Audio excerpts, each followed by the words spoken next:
नियम रखे गए।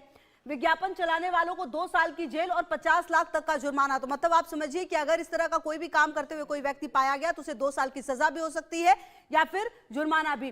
खास अथॉरिटी गेम्स को रजिस्टर किया जाएगा, ये भी कहा गया। गेमिंग इंडस्ट्री को जो रेगुलेट करने के लिए अथॉरिटी है वो बनाई जाएगी। रियल मनी गेम पर भी नजर रखी जाएगी। जो रेगुलेटरी अथॉरिटी है, मतलब कि कोई एक ऐसी अथॉरिटी हो जो नजर रखे कि आखिरकार क्या चल रहा है, नहीं चल रहा है, किस तरह से गेम जो है वो सामने आए हैं। बिना पैसे वाले गेम्स को बढ़ावा दिया जाएगा, मतलब जिसमें पैसों का बहुत ज्यादा सरोकार ना हो वैसे गेम्स को ही बढ़ावा दिया जाएगा। क्योंकि कुल मिलाकर पैसों की बात अगर सामने आई है तो कहा यही जा रहा है कि यह अवैध रूप से पैसों का जो लेन देन है वो चल रहा है। बहरहाल देखिए, तो ये पूरा जो ऑनलाइन गेमिंग कानून है उसमें 4 सख्त नियम हम आपको बता रहे थे कि किस तरह के जो नियम हैं वो सामने आए हैं, किस तरह से इन नियमों के सख्त होने पर जो सवाल है वो कई सारे उठे थे। बहरहाल अब जब पूरा मामला वहां पर पहुंचा है और अब केंद्र सरकार से जब जवाब मांगा गया है तो क्या कुछ जवाब उनकी तरफ से दिया जाएगा। अब देखिए, एक और बात आप समझिए कि ऑनलाइन गेमिंग एक्ट के खिलाफ जो याचिका करता है इसमें क्या मांग है याचिकाकर्ताओं की। याचिकाकर्ता जो है वो ये कह रहे हैं कि आईटी एक्ट की धारा 69A के तहत सभी ऑनलाइन बेटिंग जुआ प्लेटफॉर्म्स को ब्लॉक किया जाए। इन ऐप से जुड़े बैंकिंग और यूपीआई लेन देन पर तत्काल रोक लगाने पर जो 18 सीबीआई, ईडी और इंटरपोल के जरिए ऑफशोर कंपनियों से 2 लाख करोड़ रुपए से ज्यादा की कर वसूली की जाए। आईटी एक्ट की धारा 69A के तहत सभी ऑनलाइन बेटिंग जुआ प्लेटफॉर्म्स को ब्लॉक किया जाए, ये बात भी कही गई है।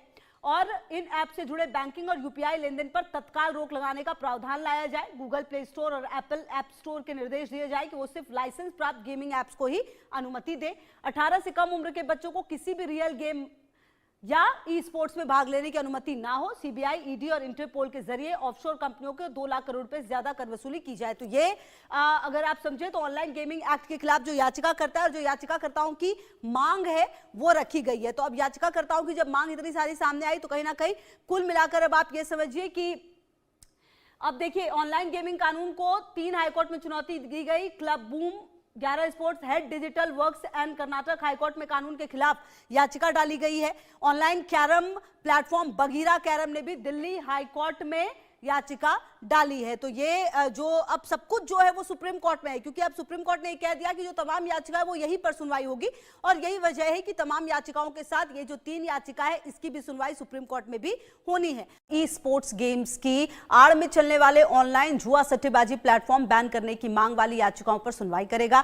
एक्ट की वैधता को दिल्ली, कर्नाटक और मध्य प्रदेश हाईकोर्ट में चुनौती दी गई थी। जस्टिस जेबी पारदीवाला और जस्टिस केवी विश्वनाथन की बेंच ने सोमवार को केंद्र सरकार से जवाब मांगा था। यह सुनवाई उस याचिका पर हुई जिसमें ऑनलाइन सट्टेबाजी और जुआ प्लेटफॉर्म्स पर बैन की मांग को लेकर की गई है। बेंच ने याचिकाकर्ता के वकील विराग गुप्ता की दलीलों पर कहा कि इस याचिका की सुनवाई मंगलवार को ऑनलाइन गेमिंग कानून को चुनौती देने वाली अन्य लंबित याचिकाओं के साथ की जाएगी।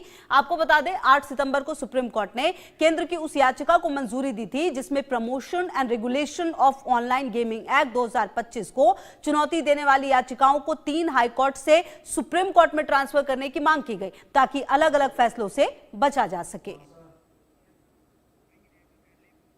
तो देखिए, कहीं ना कहीं अब ये देखना होगा कि किस तरीके से जो फैसला है वो सामने आ सकता है, किस तरह से इन याचिकाओं पर जो स्थिति है वो सामने आएगी, क्योंकि सुप्रीम कोर्ट में सुनवाई होनी है। संबंधित कानून को चुनौती दी गई है और कहीं ना कहीं आपको बता दें कि ये ऑनलाइन गेमिंग कानून जो है वो लगातार इस पर बातें सामने आई हैं, लेकिन अब फिलहाल इस बात पर नजर रहेगी कि सुप्रीम कोर्ट में किस तरह से जो तमाम याचिका है जो दी गई है उस पर सुनवाई होती है।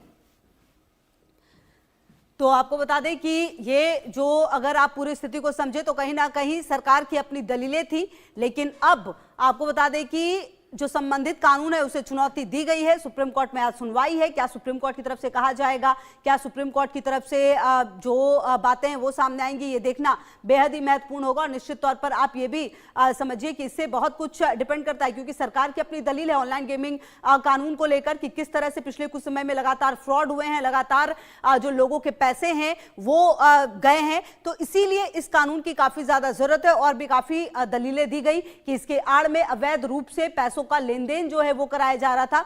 लेकिन अगर आप समझे तो जो ये अब याचिका दी गई है इस पर सुनवाई होनी है। क्या उस पर अब सुप्रीम कोर्ट की तरफ से सामने आता है ये देखना बेहद ही महत्वपूर्ण होगा। और क्योंकि जो सुप्रीम कोर्ट है उसमें जो कुछ भी कहा जाएगा उसके बाद जो आने वाला भविष्य है वो भी इस कानून का हो सकता है कि कुछ बदलाव भी हो।